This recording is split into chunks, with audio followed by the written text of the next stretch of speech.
പിന്നെ അർശിൻ്റെ തണൽ കിട്ടുന്നത് ഷാബുൻ നശഅ ഫീ ഇബാദത്തില്ല, യുവത്വം അള്ളാഹുവിൻ്റെ മാർഗത്തിൽ ചെലവഴിച്ചവർ.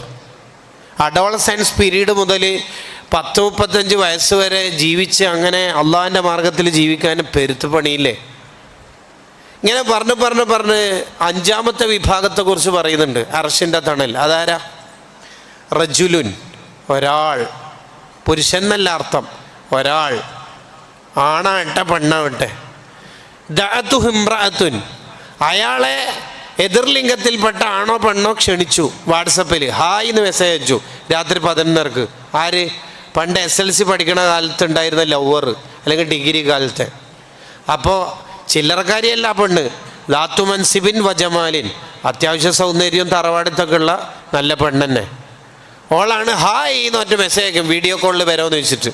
ഫഖാൽ, അപ്പോൾ ഇയാൾ എന്ത് ചെയ്തു? ഇനി അഖാഫുള്ള, നമ്പർ ബ്ലോക്ക് ചെയ്തു.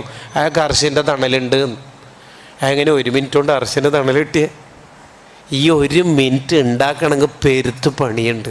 അതിനാണ് റമദാൻ.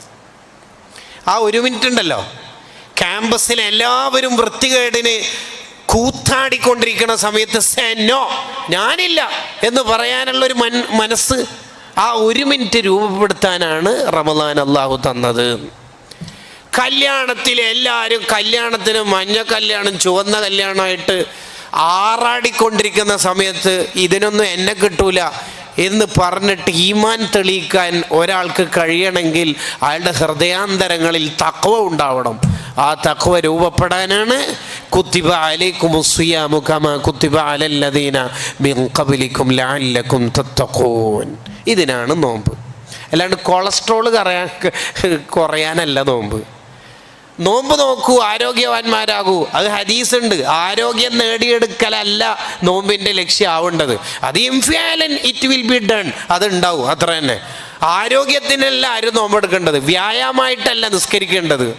അതൊക്കെ അത് അൺഫോർച്ചുനേറ്റ്ലി അങ്ങോട്ട് സംഭവിക്കും. അപ്പോൾ നമ്മുടെ ലക്ഷ്യം ഉണ്ടാവേണ്ടത് നോമ്പിലൂടെ, റമദാനിലൂടെ മുത്തഖിയാവലാണ്.